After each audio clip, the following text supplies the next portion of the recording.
Hi. So I'm usually in pretty good spirits during my videos, but today I'm gonna take some time out to act like the jaded individual that I am at heart. So there's this chain post thing online, and I shared it a few years back because it made me feel inspired. But today I'm just gonna trash each one of these points. You'll see what I mean. Why complicate life?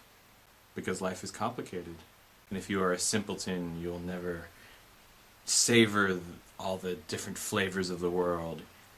You'll never be able to take in all the emotional nuances of storytelling. And you'll never be able to decipher allegory. Why complicate life? Miss somebody? Call. What if they don't have a phone? What if they're broke and they can't pay their cell phone bill? What if they just don't pick up? What if you don't have their phone number? What if you do have their phone number and they do pick up, but they make an excuse to have to hang up on you? What if you think about calling a person, but you'll just feel like an annoying pest? Want to meet? Invite. That's the most awkward one, isn't it? I don't ever host events at my house.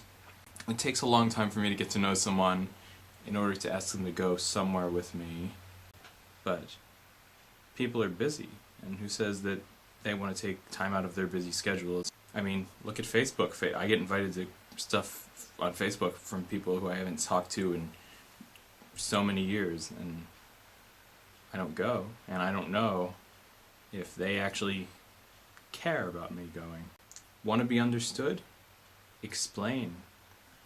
That's, out of all of these, that might be the one I'm the best at. Well, the best at attempting to do.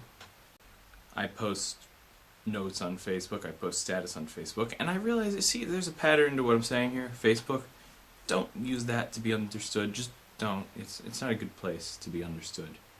I'm a writer, and my genre of choice is fiction, specifically fantasy.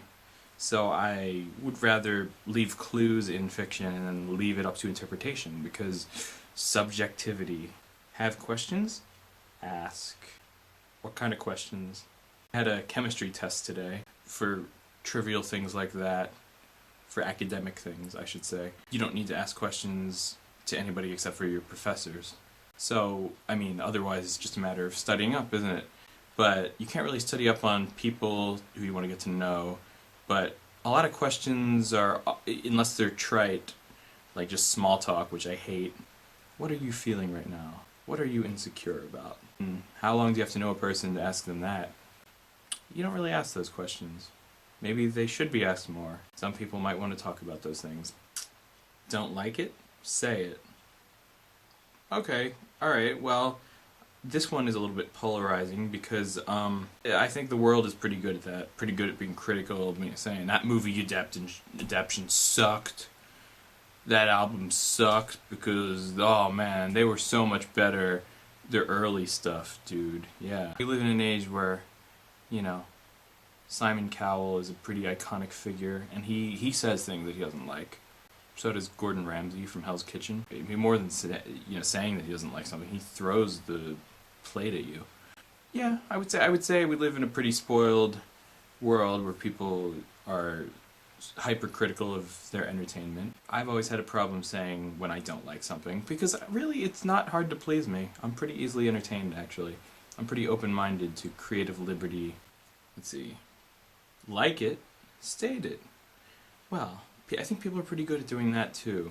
I think Facebook, once again, I hate to mention it for the umpteenth time in this video, but Facebook thrives on people officially liking things.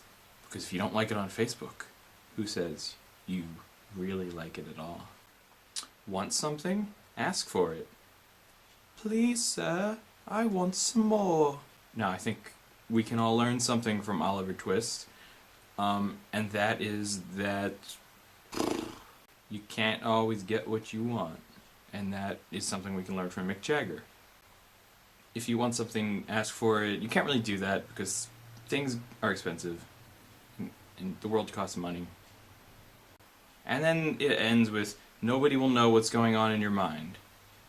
It's better to express rather than to expect. Well, I won't argue with that, because it's true. I mean, there might be a few telepaths out there, and if there are any who have crossed paths with me, they're probably frightened of me and want to get away from me as soon as possible. I think... But I do think more people need to speak their minds.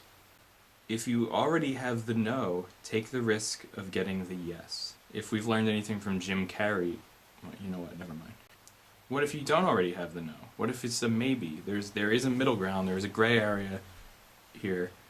You know, you can't assume something is a no just because you didn't ask. But then again, it is a no if you want to talk to someone and it's just the interaction that is the yes. So, I mean, yeah, I see what they mean. But, I was a telemarketer for a short time, and I know how rejection feels. So, maybe beats no sometimes. It's like rock, paper, scissors. We just have one life.